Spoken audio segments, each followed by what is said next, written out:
নব্বই শতাব্দীর শেষের দিকে সামাজিক যোগাযোগ মাধ্যম যখন এতটা প্রসার পায়নি, ঠিক তখনই স্কুলের গণ্ডি পেরিবার আগেই সুফিয়া মাহমুদ, যার বিয়ে হয়ে যায় অল্প বয়সেই এবং বিয়ের পরই তার সন্তান হয়ে যায়, দারিদ্র্যের কষাঘাত এবং নতুন সন্তানের জন্মান্তে তিনি ভাবছিলেন কেমন করে আয়ের আরেকটি নতুন উৎস বের করা যায়। কারণ তিনি দারিদ্র্যের কষাঘাতে আসলে একদম ভেঙে পড়ছিলেন। ঠিক তখনই তিনি শুরু করেন একজন দর্জির দোকানে সহকারী হিসেবে কাজ করা। সেখানে কাজ শিখে তিনি স্বল্প পুঁজি নিয়ে শুরু করেন তার উদ্যোক্তা জীবন। সেখানে কাজ ভালো মতো তিনি যখন পারদর্শী হয়ে উঠছিলেন, এরপরে তিনি সাজসজ্জা বা বিউটিফিকেশন কোর্সে ভর্তি হয়ে যান এবং আরেকটি সানন্দা নামে একটি প্রতিষ্ঠান তৈরি করেন। সেখানে সমাজের দুস্থ নারীদের কর্মসংস্থানের ব্যবস্থা করেন। সামাজিক প্রতিবন্ধকতা, নানান মানুষের কটু কথা সবকিছু উপেক্ষা করে তিনি নিজে আজকে স্বাবলম্বী এবং তাই তিনি আরো দুস্থ বা দরিদ্র নারীদেরকে স্বাবলম্বী করার প্রয়াসে হাত বাড়িয়ে দিয়েছেন। আমাদের নারীরা দেখেন কত গ্রাম, সেই যশোরের মতো একটা জায়গায় তিনি নিজের স্বাবলম্বী হবার পথটা বের করেছেন এবং তিনি চান তাদের এলাকার আরো কিছু দুস্থ নারীদেরকে স্বাবলম্বী করবার জন্য। এবং মানুষের মন মানসিকতা আসলে অতুলনীয়। আর আমাদের নারীরা এমনি মায়াবতী, তারা হচ্ছে পৃথিবীর সর্বক্ষেত্রেই বিচরণ আছে। আজকে আমাদের অনুষ্ঠানে যিনি অতিথি, তিনি একজন নারী, তিনি একজন সফল নারী উদ্যোক্তা। তিনি দেখতে কিন্তু খুব পরিপাটি, খুব সুন্দর, শান্ত দেখা যাচ্ছে। এই আপুটার আজকে আমরা কথা শুনবো, নানান কথা। পুরো অনুষ্ঠান জুড়ে আমাদের সঙ্গেই থাকবেন। শুধু দর্শক, দৈনিক কালের সমাজ এবং 21 সংবাদের রোজকারের আয়োজন নারী উদ্যোক্তার সফলতার গল্প অনুষ্ঠানে আপনাদের সবাইকে আমন্ত্রণ জানাচ্ছি। আমি রোমানা শিকদার এবং আমার সঙ্গে আছে ফারহা নাহি জুই আপু, যার কথাগুলো আজকে শুনবো আমাদের পুরো অনুষ্ঠান জুড়ে। আপু আসসালামু আলাইকুম। ওয়ালাইকুম আসসালাম। কেমন আছেন? আলহামদুলিল্লাহ, অনেক ভালো আছি। আপনি ভালো আছেন? আমি ভালো আছি। আপু, আপনি আপনার নাম এবং কি কি নিয়ে কাজ করেন একটু দর্শকদের বলবেন। আমি মোহাম্মদপুর তাজমহল রোড থেকে কাজ করছি। আমার মেইনলি কাজ হচ্ছে হোমমেড অর্গানিক পণ্য এবং হ্যান্ডমেড জুয়েলারি। বাহ, চমৎকার। আচ্ছা আপু, একটু বলবেন যে মেয়েরা সাধারণত দেখা গিয়েছে যে ক্লদিং নিজের ড্রেস এটা ভালো বোঝে, এটা নিয়ে নয়তো করে খাবার হোমমেড। তো আপনার কেন মনে হলো যে আমি খাবারটাই নিব, কেন হোমমেড হোমমেড জুয়েলারি, আপনি জুয়েলারি নিয়ে করছেন এবং খাবার। আচ্ছা আচ্ছা, কেন মনে হলো যে খাবারটাই নিয়ে করব বা জুয়েলারিটাও করবো, কেন মনে হলো এই বিষয়টা? আচ্ছা, আমি আসলে 2016 আমার পড়ালেখাটা শেষ করি। এবি থেকে আমি গ্রাজুয়েশন নিয়েছি। আচ্ছা আচ্ছা। পরে তো চাকরি করেছি 2 বছর। তো কনসিভ হওয়ার পরে আমি আর কি জবটা ছেড়ে দিই। আচ্ছা। দেন আমি চিন্তা করলাম আসলে কি করা যায়। করোনাকালীন সময় বসেছিলাম। তো আমার হাজবেন্ড আমাকে আইডিয়া দিল যে তুমি সেপে কোর্স করো ফুডের উপরে। আচ্ছা আচ্ছা। তখন আমি ফুড এন্ড বেভারেজ এন্ড ডেভেলপমেন্টের উপর কোর্স করেছিলাম।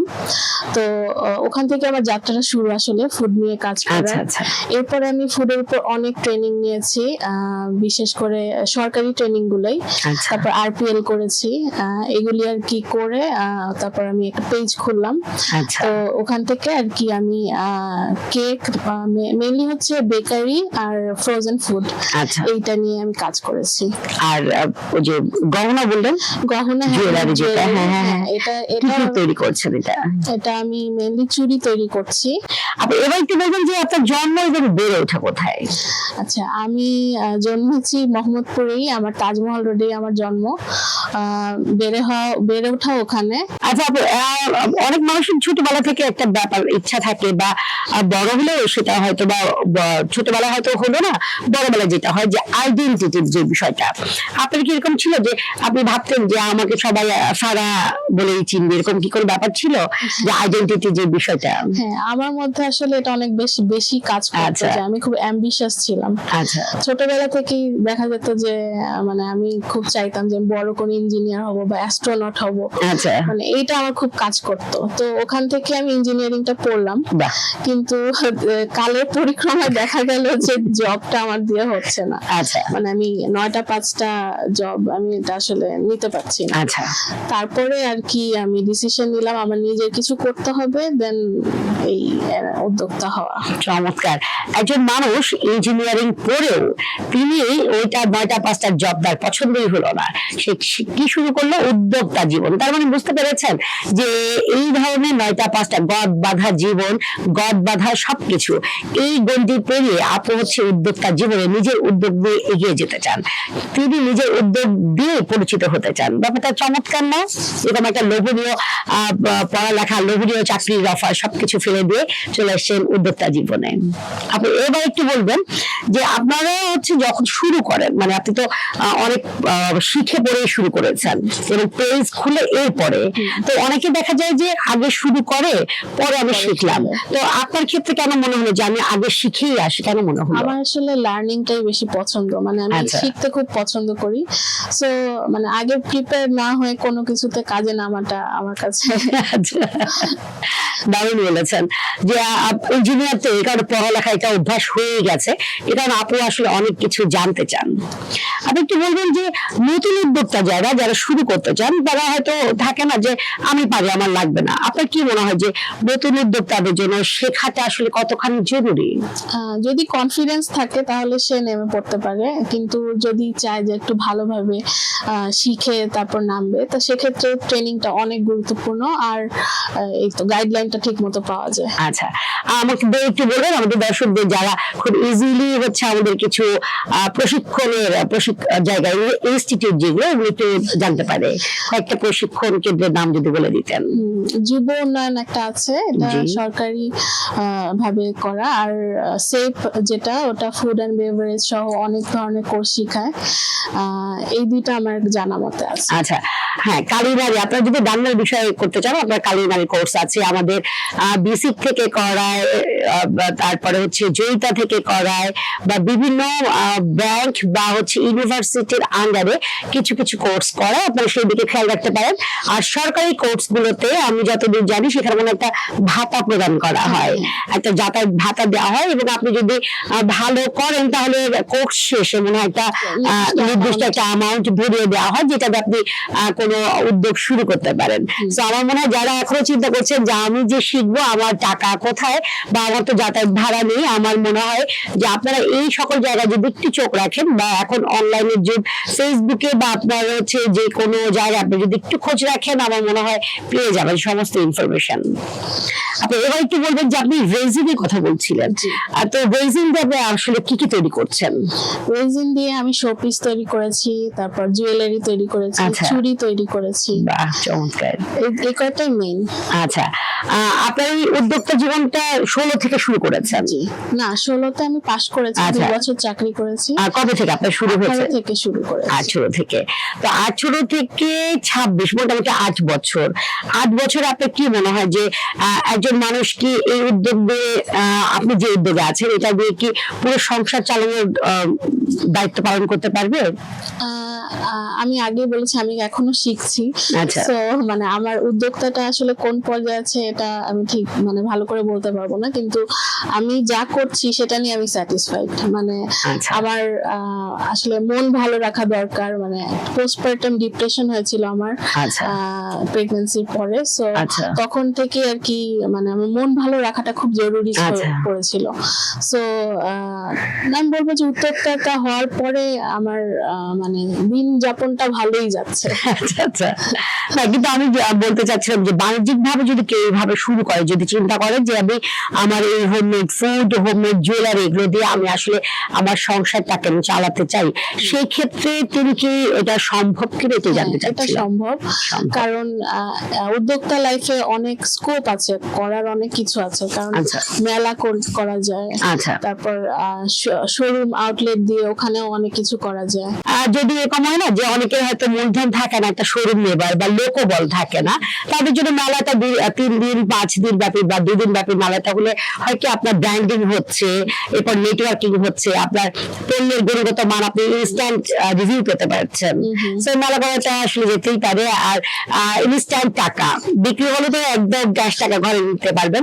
সো ব্যাপারটা কিন্তু আসলে লোভনীয়, তবে আপনার জেনে বুঝে শুনে এই মেলাতে যাবেন, কারণ কার মেলা করছেন, কোথায় করছেন এবং স্টল ভাড়া কত, এই বিষয়গুলো মাথায় রাখবেন এবং কতখানি প্রচারণা হচ্ছে এই বিষয়টিও মাথায় রেখে এরপর আপনারা হচ্ছে মেলা করবেন। আপনি এবার একটু বলি যে আমাদের একটু পুরুষ নারী নির্বিশেষে সবারই কোনো না কোনো প্রতিবন্ধকতা থাকে। আপনার জীবনে প্রতিবন্ধকতা কি ছিল এবং সেটা থেকে আপনি কিভাবে ওভারকাম করেছেন? আচ্ছা, আমার প্রতিবন্ধকতা বলতে তেমন আসলে আমি বাধা পাইনি ফ্যামিলি দিক থেকে। আচ্ছা, আমি অনেক ফুল সাপোর্ট পেয়েছি। আমার হাজবেন্ডও অনেক সাপোর্টিভ। মানে মূলধনের ক্ষেত্রে একটু প্রবলেম হয়েছিল, মানে প্রথম দিকে ছোট ব্যবসা নিয়ে নামাটা মানে বড় অ্যামাউন্টে ওভাবে শুরু করা হয়নি। দেখা গেছে আমি হাত খরচ বাঁচিয়ে ওগুলি নিজে নিজে সব করতাম। এই তো প্রতিবন্ধকতা। আচ্ছা, তো অনেকেরই আসলে মূলধনের বিষয়টা থাকে। তো আমার মনে হয় যে একটু আপনার যদি প্রশিক্ষণ নিয়ে নেন কোথাও থেকে সরকারি ভাবে, তাহলে কিন্তু আপনার ওখান থেকে একটা মূলধন পাওয়ার একটা স্কোপ থাকে এবং একটু জমিয়ে যদি শুরু করেন, আমার মনে হয় যে মূলধনের চাইতেও আপু আমার মনে হয় কি যে আপনার যে একাগ্রতা, আপনার যে লক্ষ্য, আপনার যে থাকে না যে আমি এটা করবো, এই লক্ষ্যটা ঠিক থাকলে আসলে হয় যে আসলে আমাদের মা, আমাদের জন্মদাত্রী মা, তিনি আমাদের সবসময় উৎসাহ দেন, এটা খুব স্বাভাবিক। আর সঙ্গে হচ্ছে আপুর হাজবেন্ডকে দিয়েছে, তার মানে আপুর হাজবেন্ডের জন্য আমাদের অনেক অনেক শুভকামনা। আপু এবার একটু ভিন্ন দিকে চলে যাই, সেটা হচ্ছে যে আমরা ঘরে কাজ করতে গিয়ে অনেক সময় গুনগুন করে গান করি, কেউ আবৃত্তি করি, আপনি আসলে কোনটা করেন? আমি আসলে সিঙ্গারই ছিলাম ছোটবেলায়, আমি রেডিওতেও গান করেছি।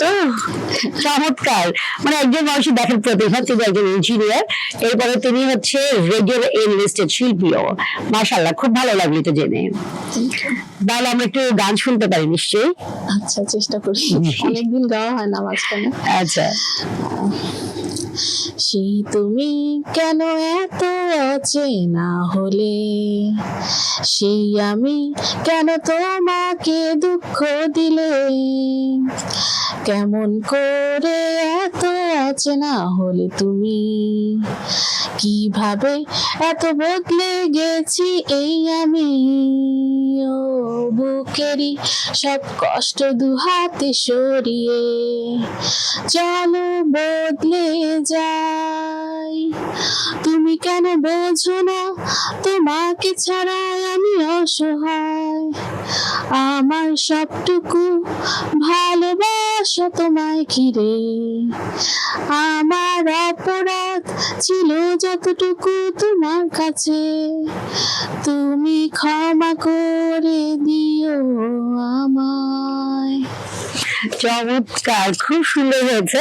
আমি আয়ুব বাচ্চু এই গানটা অনেক জনপ্রিয় এবং এই জনপ্রিয় গানটা আপনি খুব চমৎকার করে গিয়েছেন।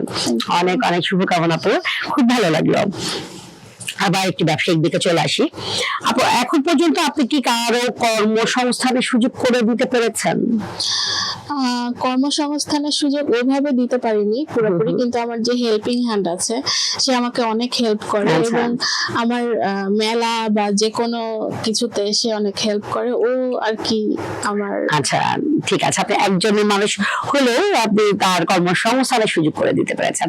চমৎকার। আমি সবসময় কিন্তু বলি যে একমাত্র উদ্যোক্তা জীবনে এটা সম্ভব যে আমরা চাকরি করবো না আমরা চাকরি দিব।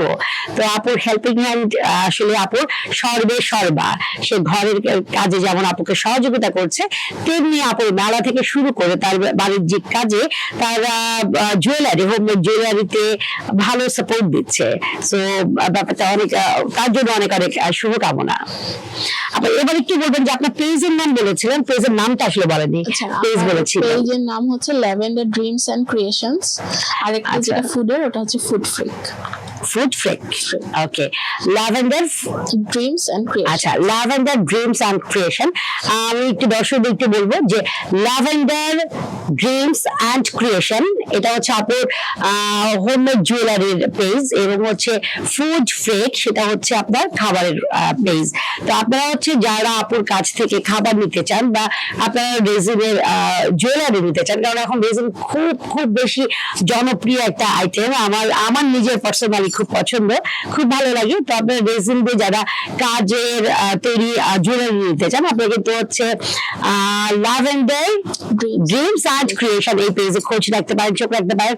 যে কোনো নতুন যে কোনো জুয়েলারি তৈরি করলে আপনারা ছবি দিয়ে দেন, আপনারা সেখান থেকে অর্ডার করতে পারেন। এবার একটু বলি যে অনলাইনে আপনার পেজ থেকে কি অর্ডার হয় এরকম? মোটামুটি সাড়া পাই। আচ্ছা। দেখা যায় যে আমি বিভিন্ন কাজে যখন ব্যস্ত হয়ে যাই তখন ওরকম রিপ্লাই করতে পারি না, তখন একটু দেখা যায় যে আমার চোখে পড়েছে। আচ্ছা, মেইন আপনি ফোকাস করছেন যে আপনার আউটলেটে। আচ্ছা, আপনার একটা আউটলেট আছে, আউটলেটের ঠিকানাটা যদি একটু দিয়ে দেন। আমার মনে হয় এটা হচ্ছে আমার ফাতেমাস ক্রিয়েশন, এটা হচ্ছে 1/18 ব্লক সি তাজমহল রোড। বাহ, আপনার কিন্তু সেখানেও ফাতেমাস ক্রিয়েশন আপুর আউটলেটে, সেখানে আপনারা যেতে পারেন। আপুর কাছ থেকে যারা হোমমেড ফুড এবং হচ্ছে হোমমেড নিতে চান, তারা কিন্তু আপুর আউটলেটের ঠিকানাও বলে দিয়েছি, এবং হচ্ছে আপুর পেজ আছে ল্যাভেন্ডার ড্রিমস অ্যান্ড ক্রিয়েশন এবং ফুড ফ্রেক, দুটো পেজ আছে, সেখানে আপনারা খাবার এবং জুয়েলারির জন্য নাম দিতে পারেন। এবার একটু বলতে চাই যে আপনি হচ্ছে আউটলেটে যখন থাকেন, তো আপনি কাস্টমার যখন ডিলিংস করেন, আপনি আসলে মানে এরকম কি হয় যে আপনি কাস্টমার দেখে বুঝতে পারেন যে উনি কিনবে যে কিনবে, এটা কি বুঝতে পারেন? হ্যাঁ, এটা বোঝা যায় আসলে। আচ্ছা, আচ্ছা। যার কেনার ইচ্ছা থাকে তা সে আসলে আগ্রহী হয়ে দেখে, আচ্ছা, ওই তখনই বুঝতে পারি যে উনি হয়তো নিবে। আচ্ছা আচ্ছা, চমৎকার। এই বিষয়টা কিন্তু আমাকে খুব আন্দোলিত করে যে একজন কাস্টমারকে দেখেই হচ্ছে আপনার শপ ওনার বা হচ্ছে সেলসম্যান যারা আছে তারা বুঝতে পারে যে তিনি কি কিনবেন নাকি কিনবেন না। বিষয়টা কিন্তু অনেক দারুণ। আমরা অনেকেই চিন্তা করি যে না, আমরা ঘুরবো, আমরা হয়তো ভাব দেখাবো কিনছি, আসলে কিনবো না। কিন্তু আমি একটু বলে দিই যে আপনাদের কিন্তু দেখলে হচ্ছে আউটলেটে যারা থাকেন তারা সবাই বুঝে যায় আপনি কিনতে এসেছেন নাকি ঘুরতে এসেছেন। এবার আবার একটু জানতে চাই যে নতুন উদ্যোক্তা যারা কাজ করতে চায়, ধরেন হোমমেড খাবার নিয়ে, হ্যাঁ, তো সেই ক্ষেত্রে আসলে তাদের কি কি স্টেপ গুলো ফলো করতে হবে, এটা যদি একটু বলতেন। হোমমেড ফুড নিয়ে কাজ করতে গেলে প্রথমে আর কি আমাদের জানতে হবে আমি কি নিয়ে কাজ করব। হোক সেটা বেকারি আইটেম, কেক হতে পারে বা ফ্রোজেন ফুড, যেটাই হোক না কেন, ওইটা আসলে প্রিপারেশনটা আগে শিখতে হবে। এটা কিভাবে ভালো করে হাইজিন মেনটেন করে করা যায়, ওটা শিখতে পারলেই আপনি আর কি ডেলিভার করতে পারবেন। আচ্ছা আচ্ছা, আপনি একটু জানতে চাই যে ফ্রোজেন ফুডটা নিয়ে আপনারা যখন করেন হোমমেড, হ্যাঁ, তো ফ্রোজেন ফুডটা অনেক সময় হয় না ডেলিভারি কারণে একটু ডিলে হতে পারে, তো ওই ক্ষেত্রে ওই খাবারটা তো মনে হয় ধরেন আপনি সমুচা করলেন, সমুচা একটার সঙ্গে একটা গায়ের সঙ্গে গাল লেগে যায়, তো ওই সময় তো এইটা একটু সাবধান থাকতে হয়। আচ্ছা আচ্ছা, ডেলিভারি প্রসিডিউরটা একটু ভালো করে রাখতে হয়। আপনারা কি কোনো ডেলিভারি কোম্পানির সাথে চুক্তিবদ্ধ নাকি নিজস্ব ডেলিভারি দিয়ে ডেলিভারি করেন? আমি পাঠাও ইউজ করেছি। আচ্ছা, পাঠাওতেই পাঠানো হয়। আচ্ছা, এরকম কোনো ডেলিভারি সংক্রান্ত কোনো খারাপ অভিজ্ঞতা বা ভালো অভিজ্ঞতা কি আছে? আপাতত আচ্ছা আচ্ছা, চমৎকার। তাহলে আপনার জন্য ডেলিভারি সার্ভিসটা এখনো শুরু করা আছে। এবার একটু জানতে চাই যে আপনি কি কেক করেন, তো আপনার হচ্ছে আপনার উদ্যোগের মানে বেস্ট সেলার কোনটা আসলে? বেস্ট সেলার আমার চাচি। না, বেস্ট মানে কোনটা selling item, best selling item কোনটা? সরি, বেস্ট সেলিং আইটেম আমার ল্যাভেন্ডার ড্রিমস এন্ড ক্রিয়েশনস হচ্ছে হেয়ার অয়েল, যেটা হেয়ার বুস্টার অয়েল, ওইটা আর কি বেস্ট সেলিং, এটা আমি অনেক সেল করেছি। আচ্ছা, এটা কি তেলটাকে আপনি নিজে করেন? হ্যাঁ, নিজে করি। আচ্ছা, তেলটা দিলে মানে আপনার কি কি সুবিধা, মানে চুল পড়া বন্ধ হবে? চুল পড়া বন্ধ হবে, গ্রোথটা ভালো হবে, এটা আমি আসলে নিজে ইউজ করে দেখেছি অনেক। আচ্ছা, মানে এটা আমার মেয়েকে দিয়ে ইউজ করিয়েছি, মা করেছে, তো মানে ভালো ফলাফল পেয়েছি। পরে আমার যারা কাস্টমার হয়েছে তারাও খুব প্রশংসা করেছে এবং নিয়েছে আমার কাছ থেকে। চমৎকার। তো আপনারা যারা হচ্ছে যাদের চুল পড়া নিয়ে খুব ভুগছেন, যাদের চুল রাফ হয়ে যাচ্ছে, যাদের বা চুলের গ্রোথ হচ্ছে না, আপনারা কিন্তু ল্যাভেন্ডার ড্রিমস অ্যান্ড ক্রিয়েশন থেকে আপুর এই হেয়ার তেলটা, হেয়ার অয়েল যেটা, সেটা নিতে পারেন। আমার মনে হয় যে আপনারা উপকৃত হবেন, কারণ আপু এটা তার নিজের মেয়েকে, মাকে নিজেই ব্যবহার ব্যবহার করেন। আপনি এবার একটু বলবেন যে খাবারের ক্ষেত্রে আপনার সবচাইতে বেস্ট সেলিং আইটেম কোনটা?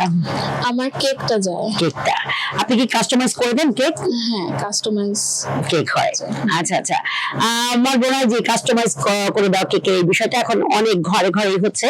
তো ব্যাপারটা কিন্তু খুবই আকর্ষণীয় যে আপনি আসলে কেমন কেক চান, কেমন ডিজাইন চান, কি কি করতে চান, কি কি এক্সপ্রেস করতে চান, সবকিছু কিন্তু আপনি কেকের মধ্যে প্রকাশ করতে পারছেন এবং এই কাজটি তারা খুব সুনিপুণ ভাবে করছে। তো আমার কাছে মনে হয় যে আপনারা কেকের জন্য হচ্ছে ফুড ফ্রেক এই পেজে আপুর সঙ্গে যোগাযোগ করতে পারেন, বা আপু কিন্তু সব অ্যাড্রেস দিয়ে দিয়েছে, যেটা হচ্ছে তাজমহল রোডে ফাতেমাস ক্রিয়েশন, সেখানে যোগাযোগ করতে পারেন। আপনি একদম শেষের দিকে আমরা এবার কয়েকটা ঝটপট উত্তর দিবেন। সেটা হচ্ছে যে অনেক সময় দেখা গিয়েছে যে আমাদের চুল অনেক বেশি রাফ হয়ে গেছে, হ্যাঁ, কিন্তু আমি হয়তো আমাকে একটু পরে বের হতে হবে, ইনস্ট্যান্ট কিছু কি আছে যে আমি একটু সফট করতে পারি, এরকম কিছু? আমি আসলে সিরামটা ইউজ করি, স্ট্রেক্সের যে সিরামটা আছে ওটা ইউজ করলে দেখা যায় যে চুলটা খুব ঝরঝরে থাকে। আচ্ছা আচ্ছা, চমৎকার। এবার একটু বলবেন যে আপু, আমরা যখন হচ্ছে ধরেন আমরা ব্যক্তিগত ভাবে, বাণিজ্যিক ভাবে না, বা থাকে না যে ঘরে আমরা কিছু ফ্রোজেন আইটেম করে রাখি, হ্যাঁ, সেই ক্ষেত্রে ধরেন আমার ভেতরে ধরেন আমি একটা সবজি রোল করলাম, তো ওই সবজিটা আমার কতদিন পর্যন্ত ওইভাবে ভালো থাকবে? আমার মতে সেটা 1 মাস থেকে 2.5 মাসের মতো ভালো থাকতে পারে। ওটার মধ্যে কি আমাকে কিছু দিতে হবে, এরকম কিছু? প্রিজারভেটিভ ওরকম ইউজ না করাটাই ভালো, কারণ কেমিক্যালের কারণে খাদ্যের মানটা আর কি চেঞ্জ হয়ে যায়। ওকে, তারপরে আমি সাধারণ যে সবজিটা করি ওটা যদি আমি রোল আকারে করে রাখি, ওটা আমি যদি ডিপ ফ্রিজে রাখি, তাহলে 1 থেকে 1.5 মাস ভালো থাকবে। চমৎকার, অনেক কিছু জানা হয়ে গেল। আমার মনে হয় আপনারা অনেক বেশি উপকৃত হয়েছেন। আমার মনে হয় ফারহা নাহিন জুই আপুর আজকের এই পর্বটা অনেক বেশি ইনফরমেটিভ ছিল। আশা করি আপনারা অনেক কিছু জানতে পেরেছেন। শেষ প্রশ্ন আপু, সেটা হচ্ছে বর্তমানে ফারহা নাহিন জুই যে অবস্থানে আছেন, আগামী 5 বছর পর নিজেকে কোন অবস্থানে দেখতে চান? Thank you. আমি আসলে 5 বছর পর, বা আমি রিসেন্টলি বলতে পারি যে আমি আসলে চাই যে আমার একটা রেস্টুরেন্ট হোক। আচ্ছা, আমি সাথে আমার ল্যাভেন্ডার ড্রিমস এন্ড ক্রিয়েশনস একটা শোরুম থাকবে। আচ্ছা আচ্ছা, হ্যাঁ, এটা আর কি আমার খুব চাওয়া। চমৎকার, খুব ছোট একটা চাওয়া যে আপনি একটা রেস্টুরেন্ট চেয়েছে যেখানে অনেক মানুষের তিনি কর্মসংস্থানের সুযোগ করে দিতে পারবেন, এবং তার হচ্ছে ইনোভেশন, খাবারের যে ইনোভেশন গুলো সেগুলো সেখানে প্রদর্শন করতে পারবেন। এবং আপনি সঙ্গে চেয়েছেন তার ল্যাভেন্ডার ড্রিমস এন্ড ক্রিয়েশনের আরেকটা আউটলেট হতে, যেখানে তিনি সুন্দর সুন্দর তার তৈরি হোমমেড জুয়েলারি এবং তেল বলেন বা হোমমেড আরো অন্যান্য প্রয়োজনীয় জিনিসপত্র, স্কিন কেয়ার হতে পারে, সেগুলো প্রদর্শিত করতে পারেন, এবং হচ্ছে মানব সেবা যেটা বলে সেটাও করতে পারেন। তো আমরা আপনার জন্য দোয়া এবং শুভকামনা দুটোই রাখতে পারি। আপু, অসংখ্য ধন্যবাদ, আপনার মূল্যবান সময় আমাদের দিয়েছেন। কৃতজ্ঞতা আপনাকে, অনেক ভালো লাগলো। Thank you. শুধু দর্শক, দৈনিক কালের সমাজে বা 21শে সংবাদের রোজকারের আয়োজন নারী উদ্যোক্তার সফলতার গল্পের আজকের এই পর্বটি, ফারহা নাহিন জুই আপুর এই পর্বটি আপনাদের কেমন লাগলো? আপনাদের মূল্যবান মতামত জানাতে একদমই ভুল করবেন না। আর আপনারা যারা এই অনুষ্ঠানে আসতে চান, আপনারা সরাসরি আমাদের ইনবক্স করতে পারেন, বা স্ক্রলে একটা হোয়াটসঅ্যাপ নাম্বার যাচ্ছে, সেখানে আপনারা কিন্তু আমাদের নক করতে পারেন। আজকে পর্যন্ত সবাই সুস্থ থাকুন, ভালো থাকুন, আমাদের সঙ্গেই থাকুন। আল্লাহ হাফেজ, আসসালামু আলাইকুম, শুভ বিকেল।